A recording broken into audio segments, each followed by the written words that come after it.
Doch, das ist schon gut.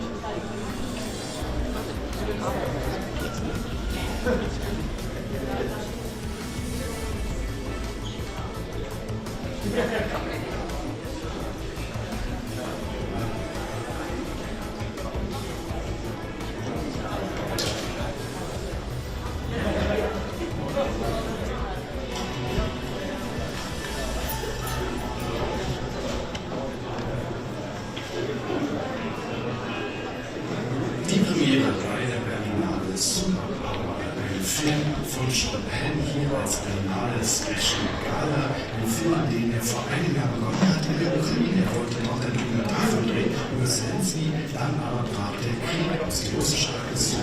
Ihm war natürlich sofort klar, ich muss jetzt einen ganz anderen Film drehen, als den ich hier gehabt hatte. Er fällt zu den Geflüchteten, er ehrt das kämpfende Volk dort und er fragt sich aber auch ganz kritisch selbst, warum habe ich und viele andere so lange die Augen vor dem verschlossen, was sich dort zusammenbaut. Superpower ohne Frage ein der Höhepunkte dieses Festivals und dies ist die Pressekonferenz dazu.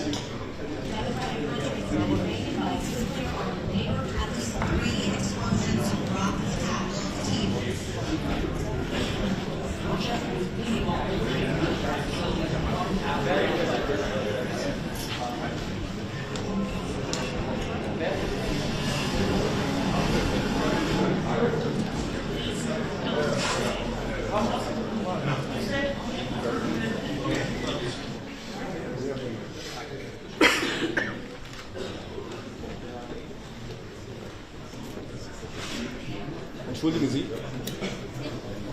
den Herrn da? Ja, ja.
Jetzt noch nicht, ne? Hast du?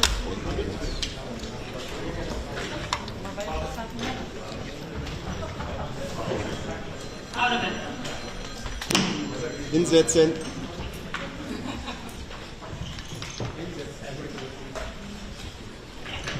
Please take your seats. Thank you. We're about to begin. Good morning, everybody.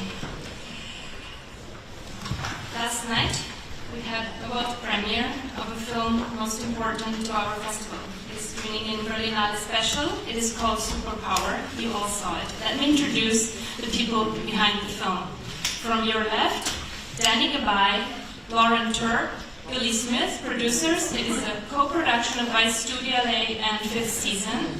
And last but not least, the two co-directors of the film Superpower, Aaron Kaufman on my right, and Mr. Sean Penn. Please welcome.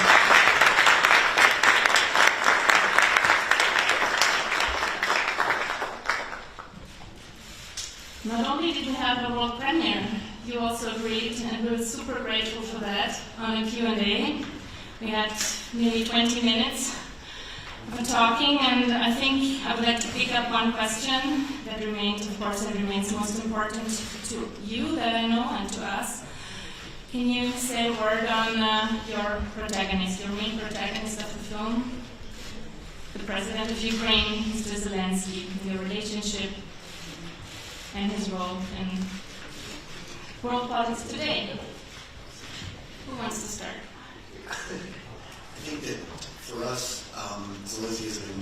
started out as a fascination, and as time has gone on, I don't think we ever anticipated he would become the person that he's become. We certainly saw him as a David versus Goliath character, in that he had a big job ahead of him. He had the impending conflict in the East. But I think much like the David and Goliath story, he's proved to be very nimble, and he's proved to be much more wily than the kind of older Goliath that Putin has become. And so I think for that, our David and Goliath story, the intent of the changed, but it's still very much the same story. We need a microphone in the first row here, but then we'll start with you, please. Hello. Introduce yourself shortly. Hello, my name is Olga. I'm from Ukrainian magazine Cineast. First of all, thank you so much for having this room here. Thanks for showing Ukraine to the world and showing the real situation. And my question is to Sean Penn. During the film, you drink a lot, and there was a question like, how often did you drink and what did you drink, and in general, did it help you to cope with all the stress in Ukraine? Because I understand that it may be stressful to be in Ukraine during this war. Thank you. I maintained that my general pattern that it had nothing to do particularly with film.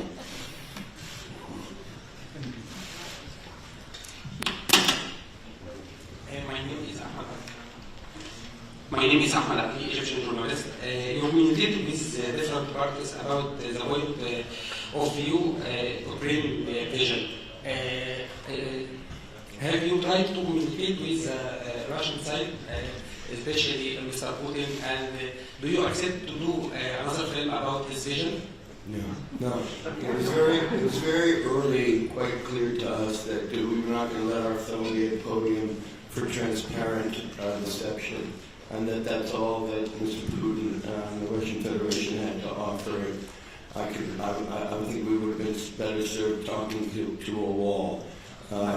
This is not an unbiased film. This is not an ambiguous war. Mr. Putin said far too much already.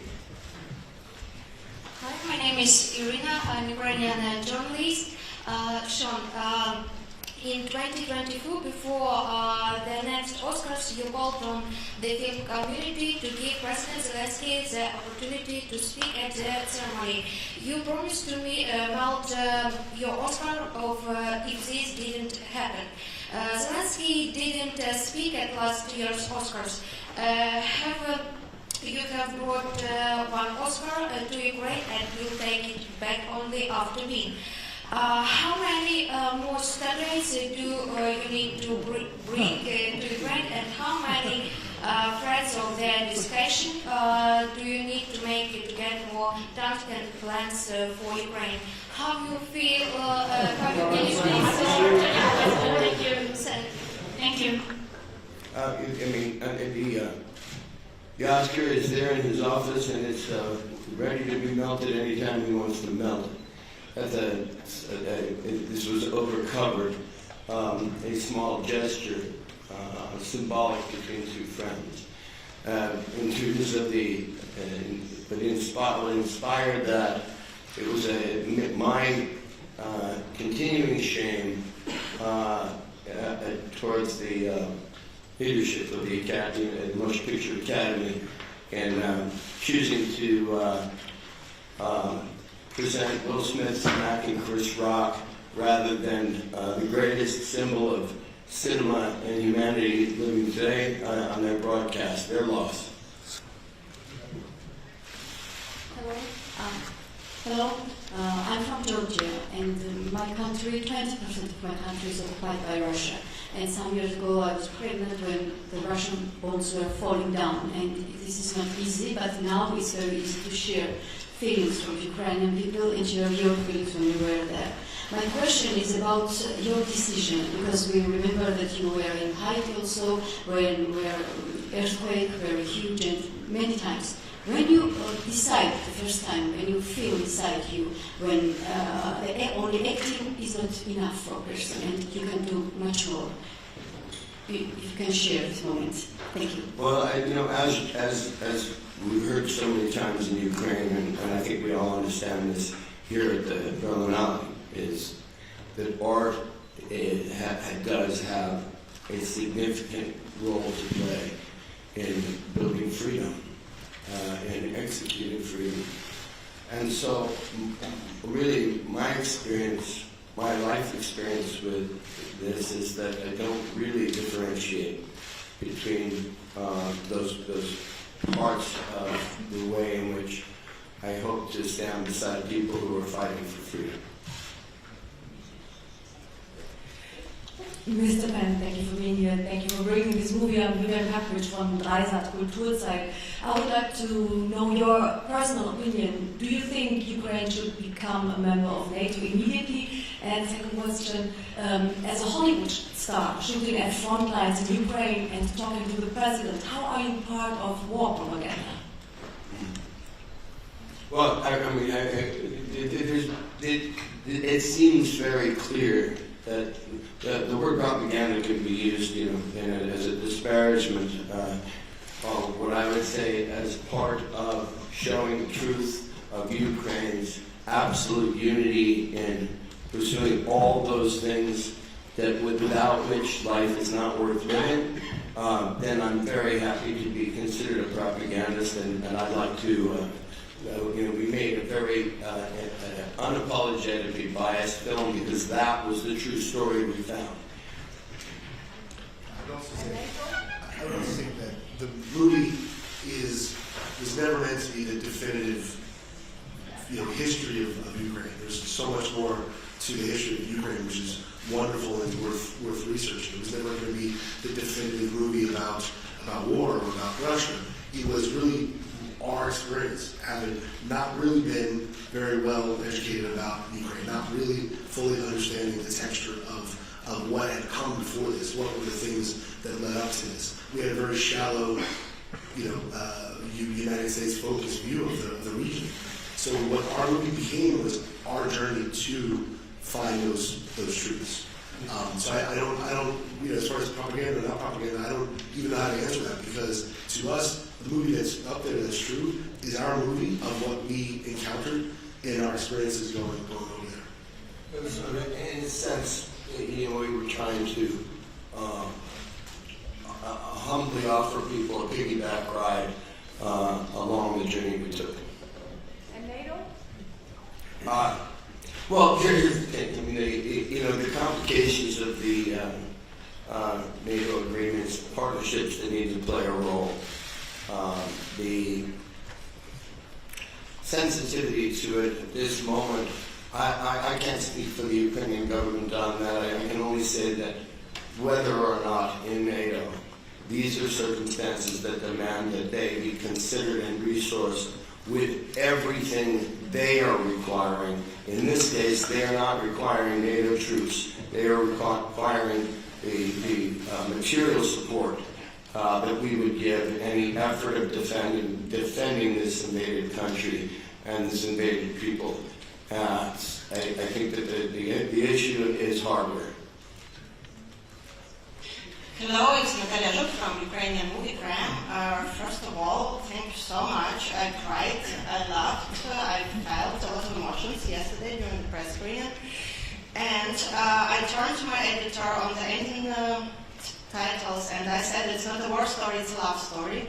And my question is, two questions. First, what were the main turning points for you, Sean, as you met Vladimir, as you met more and more Ukrainian people, when your documentary turned from study of this person towards actually love confession to the country? I would say I felt it like that. And the second question, now you have lots of friends, lots of acquaintances in Ukraine, and you're sort of you're a person from another world a little bit, but now you are connected to them. How does it feel for you, in everyday life? Do you follow, the bombing schedules, the blackouts, news, etc.? And do you have sometimes a thought, maybe if I were not there, I wouldn't care so much, maybe it might be better, or it's vice versa? The president speaks in the film to this issue in terms of Ukrainians seeing the real world and not a fairy tale. I think that we can walk and chew gum at the same time by following the philosophy of our Ukrainian friends, both in leadership and the civilians that we've known, all of whom are determined not to survive, but to flourish during this time. Yes, it's become extremely personal. When it's right in the beginning, it was very clear that from the 24th, that the number one targets were the president and his family. And of course, it was an overwhelming concern that this man who had just shown me the face of courage, representative in his face of the faces of all Ukrainians, that we may not see him again. That this, so yes, I'd certainly like to apply that daily concern to everywhere in my life, and not forget that life is fragile, and the people we love and the dreams we have should be pursued vigorously as long as we're here. We have several more questions. Please be short. I would like to have a short intermission because your questions, of course, are focused on the two filmmakers, but I would like to also give Lauren and Danny a chance, and of course Billy as a producer, to comment on the process. Who brought in who, and what were the challenges in working on this film for you, please? We had started the Zelensky documentary that in 2019. That was more of just a human interest study of this, comedic actor turned president. Sergei Beskolov, another producer, and I, during COVID, we kind of lost funding, lost everything, lost the ability to travel. Sean and I had been talking, and Sean was very intrigued, even at this point, with who Zelensky was.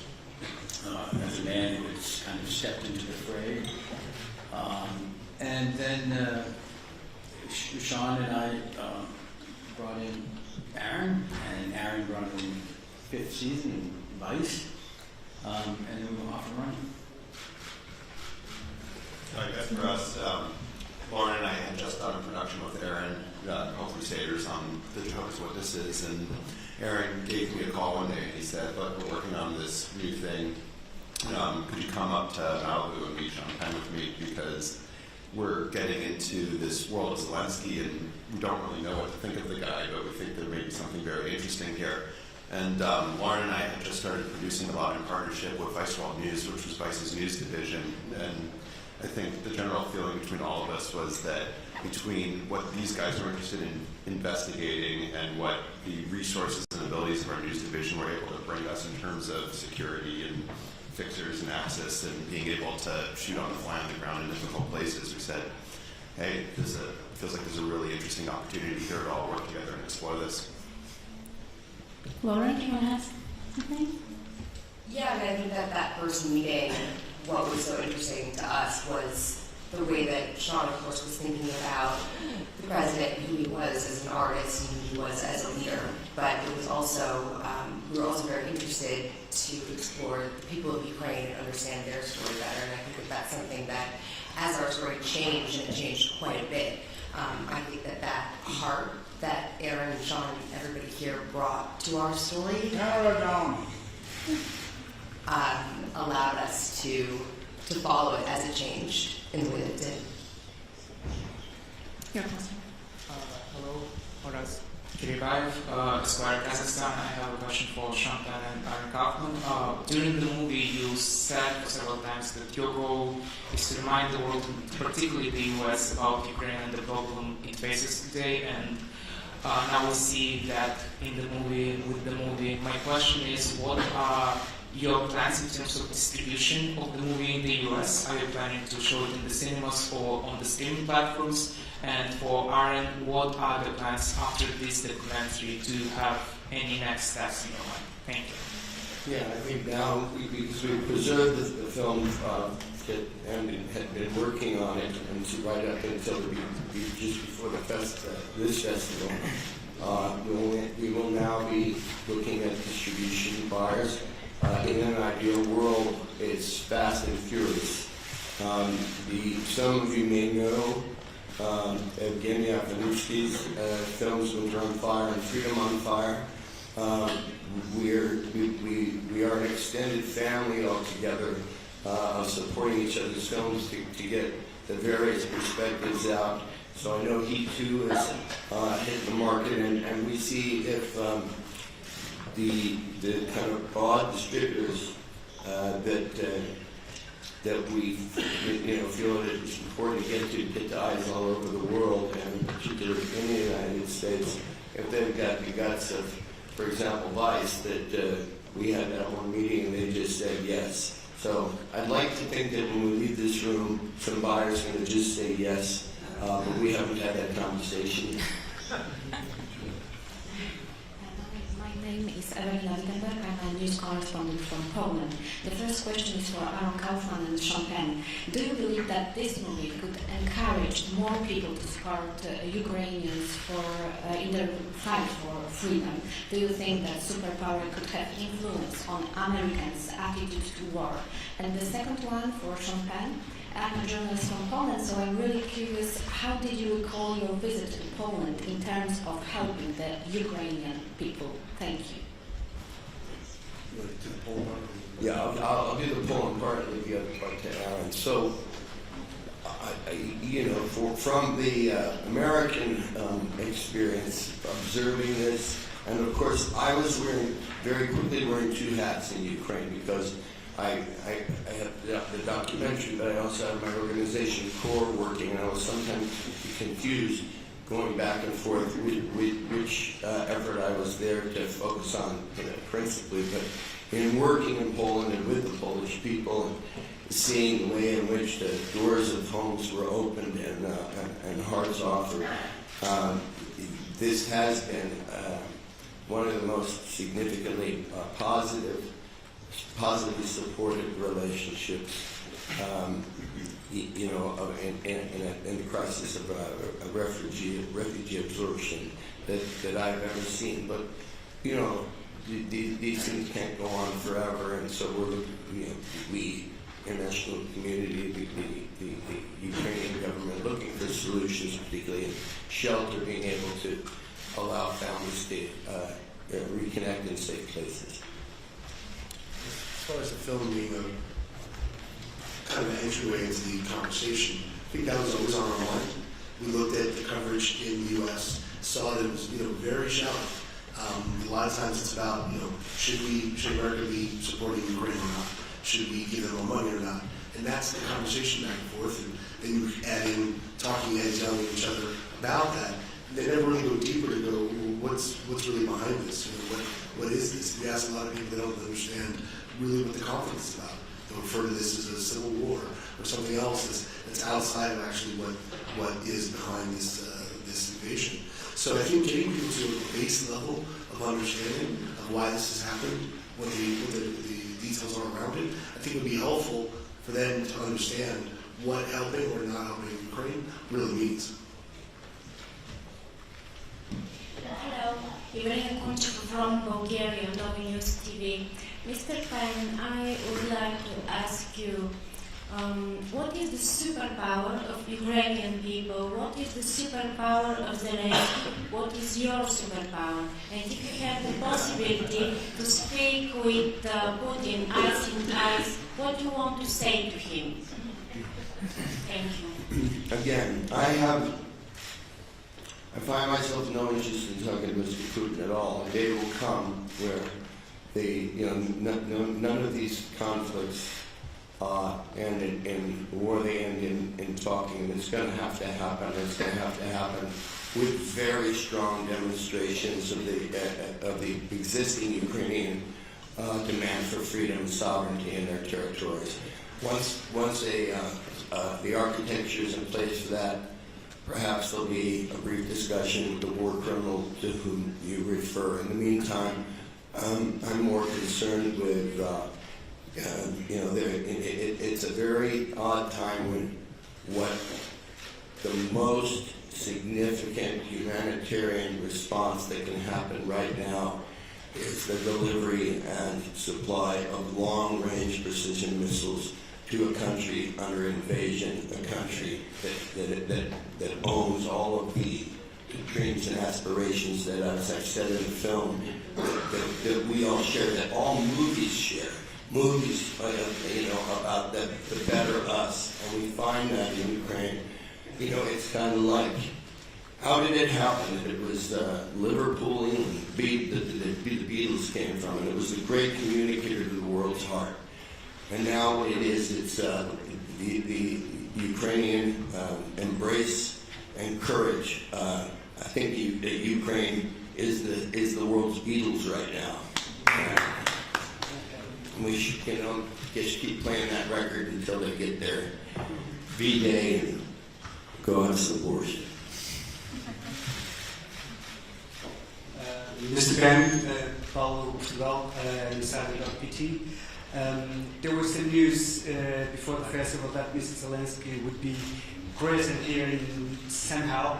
I wonder if you have spoken to him, if he has seen the film, and what is his, what does he think about it? And also, very briefly, if you could address your role as you play in the front line. I mean, it's reality between what you do as an actor, which is fiction.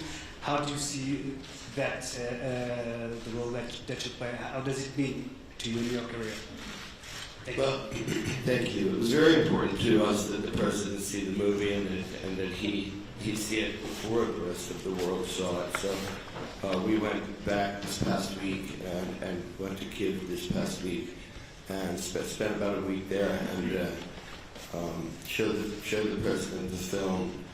And then, what was the second part of that question? Sorry. Being in the front line and between reality and what you do, which is fiction. Being in the front line is just be in the company of the actual human beings who represent that thing we call the cutting edge of freedom, and none of them, it is none of their preference that they represented with weapons of violence, but they've not been given a choice, and so it was, any chance to be in the company of heroes, I'll take it. We have a question from there.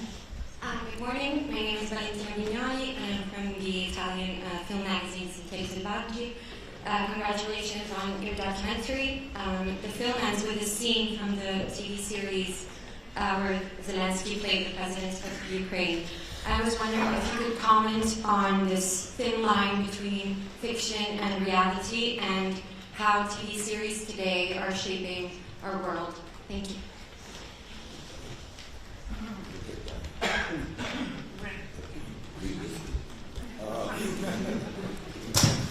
Well, first, I think the adoption of documentary has changed things a lot. I think people are enjoying it and consuming it in much bigger numbers than ever before. And I think that is having an effect on what narrative series are about, because people are used to more things that they perceive as real. So I think it's harder to make something in the narrative that doesn't have some kind of authenticity. But you definitely see the move towards people consuming, whether it's unscripted investigations or documentaries or docuseries. So I think the marketplace has changed, and it's pretty obvious that things like this are what people are craving to watch. Hello, Lazar Krishnov from Derek Radio from Bulgaria. I have a question for Mr. Penn. Do you really believe that once people who think that the Russian invasion in Ukraine from Russia was justified, do you think once they get to see the documentary, that they will change their opinion and that they will have a different view of the war. Thank you. Of course, we would like to think so. It's difficult for me to imagine that reasonable people can see what is already clear and have any other thought, but that it is a criminal invasion. I think for us, from the very beginning, because we were such, newborns to an understanding of Ukraine and our key subject, President Zelensky, that we always had, we always wanted to be mindful of when we started to see something a person we wanted to hear from. We wanted to make sure we gave context to audience who largely don't have the context, and to do it in a very available way, so that it's kind of like the idiot's guide to understanding why the world needs to support these people at this time. Hello, I'm Marcus from Berlin, freelance journalist. I have a question two short questions to some fan. First, what's the meaning of your hat? Because I want to get really killer. And the second question would be, did you ever thought about becoming a politician by yourself? I mean, there are many Hollywood stars who became politicians. Thank you. Well, and with due respect to those who don't embody this, I remember the Irish playwright Brendan being asked the same question. He said, I could never be a politician because I've only got but one face. I don't remember the other part. Oh, the hat. Oh. Anybody who gets a chance to be on the North Shore of Hawaii, this is the best taco. The best. We hope you will bring Zelensky there. Hi, good morning. First of all, Lisa Ferrari. First of all, congratulations to all of you for this film. Sean, as you know, in the past year, the international film community has shown a lot of support for the Ukrainian industry, for the Ukrainian war effort. But many American, European companies are still doing business. They're releasing films in Russia. How do you feel about that in general? How do you feel about your film specifically being released there and being shown to Russian audiences? Well, I think we have to start with what's close. The leadership, the organizers of the Berlinale did something that I've never seen done in an issue of without an enormous amount of political pressure, and excused all those who represented as buyers or sellers at this festival from attending. I think that the President spoke extremely well about the way in which we should view, how I would agree we should view the balance of art and a place for, whether it be anything financed by a Russian entity, any athlete traveling to a propaganda when it comes to the Olympics. I think we have to make a really strong, clear decision to stop debating this idea of whether it be a creative art or sport. Now, on the same night the President talked, there was a formidable presentation by one of the main jurors, the French-Iranian actress, and speaking for that which is not Iranian finance, but is the, which I think she referred to, the necessity of art as oxygen. So we have to find ways to support artists, of course, all over the world. Right now, there is no room for anything that involves Ruble One. And we would hope that increasingly we've seen that the German government has lately been, I think, a little clearer minded in beginning to move support to Ukraine. So, it's all of our intention in every changing day As I said earlier today, we should all be supporting the supply of long-range precision weapons. That's a key priority for the Ukrainians. Hello, Barbara Breuer from the German newspaper Märkische Oder-Zeitung. I would like to know, you got to know President Zelensky on a very personal level, I guess. We all know him just from TV and from his speeches. What is the character trait you love most about him? And what is it you don't like?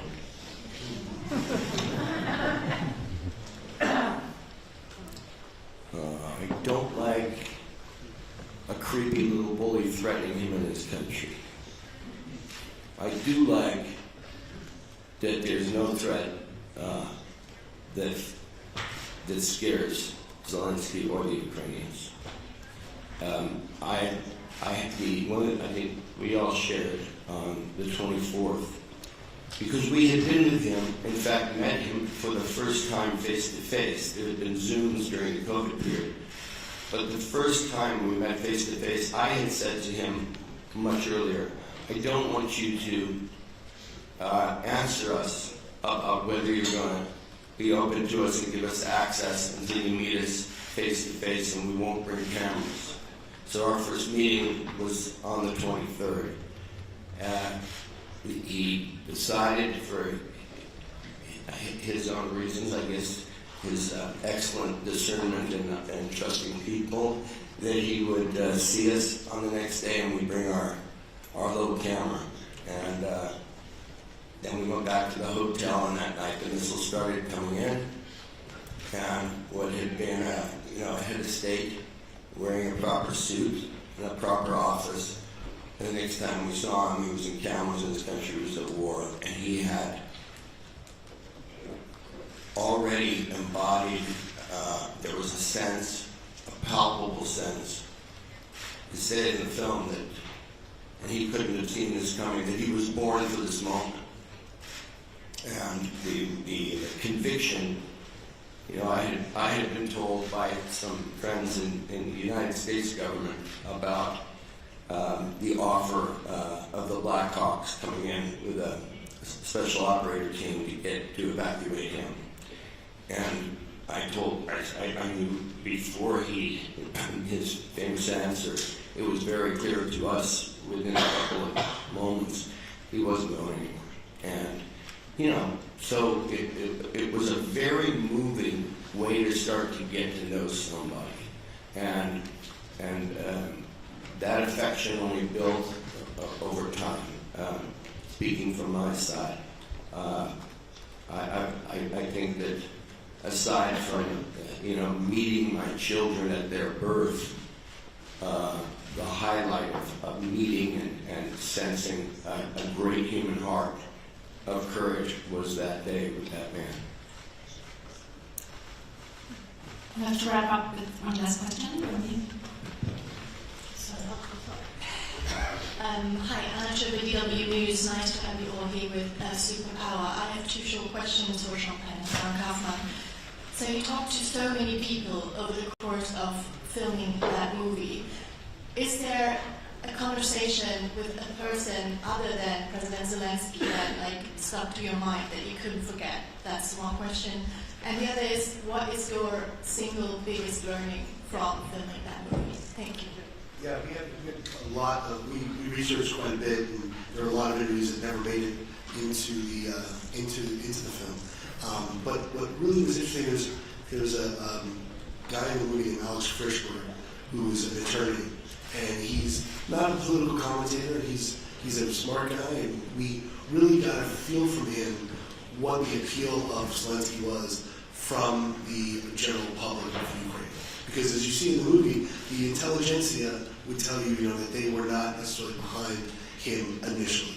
But when we got to Alex, that's when we started to realize, he was able to explain to us what was so attractive about not just Zelensky, but the whole idea of Zelensky. This was a shiny person who didn't feel like he was part of the orthodoxy of the government up until that point. He saw them as fresh.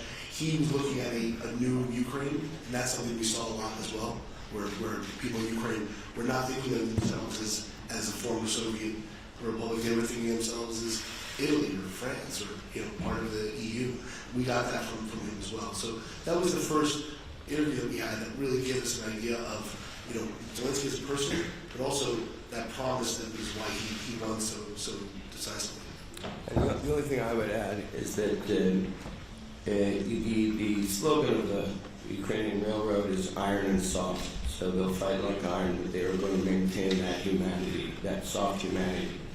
What we see with is we have an interview with the governor of the central bank where he is talking about hate.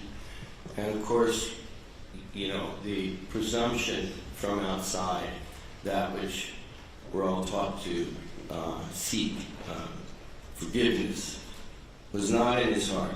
And he says it clearly. He hates the Russians, all of them. But that it is his job to hate them so that his children don't have to inherit hate. And I thought, well, far be it from me to say, you got to practice forgiveness. Right now, if that's the state of mind they need, they're going to do it. But within the broader human heart, they are still maintaining their art, their culture. There's a gentleness to people that you come across, be it on the front lines, line of contact, or safe and sound in a hotel in Kiev or Lviv. It's across the board. There's something, in all this terror, there's something very magical going on, and we shouldn't miss it. We shouldn't miss it. We're going to all want to be on the right side of history on this. Long-range precision weapons. I said free to last, and we have a very last question. Thank you very much. Giulia Bussotti, Italian journalist. Mr. Pan, you have been testimony of bad things, horrible scenes, I guess. How did this experience change you, if it did? And also, what struck you most with you have met so many Ukrainians. What is that struck you most with talking with these people? And there is this scene, for instance, I was very shocked when you get very close to the front line.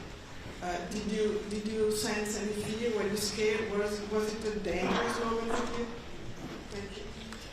So, I think if somebody barred all the doors to this room closed, packed us together, and just gave us just enough for each to have a level of nutrition that will keep us from falling ill, that we can all imagine a way in which that turns into chaos, and we can also imagine on the better side the way it turns into community. We know from anthropologists that community is the answer to longevity. The Ukrainians are at the epicenter of community of care. And so what I think what I take back is that growing up in the United States, we have, and this won't be news to you, we are born with a misguided sense of exceptionalism, which is not to say that there isn't a lot of things that are exceptional about the country, but it can allow us to get to minimalize or to normalize something less than community, something less than care, kindness. And at the heart of their frontline battle is that they are, it's one of the big differences between what so many of the Russian forces and certainly the Wagner forces are doing with an attitude toward atrocity. These people are doing what they have to do simply because they love their country and they love each other. And so the lesson is simple.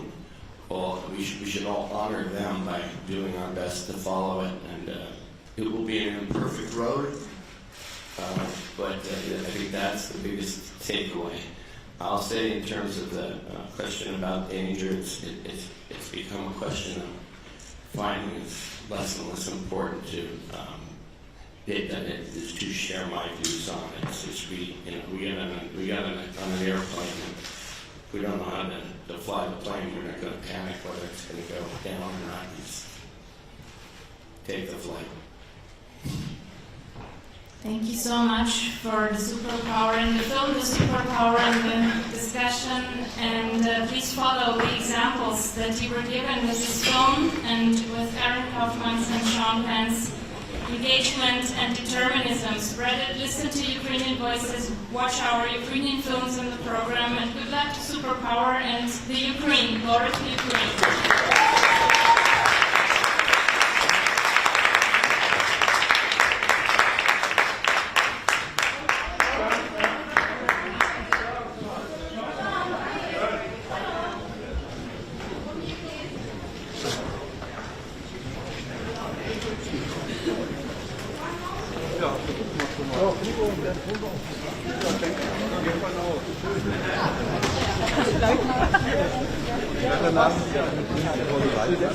Ja, okudum.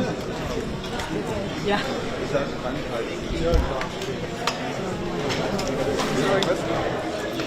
Das geht. Die ganze Woche hier.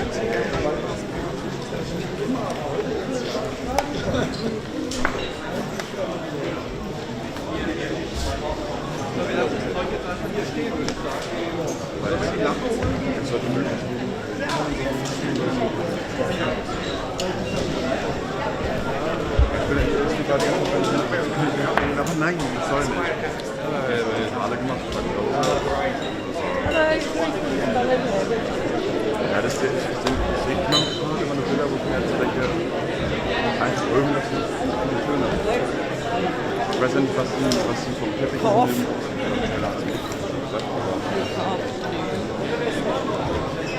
Huh?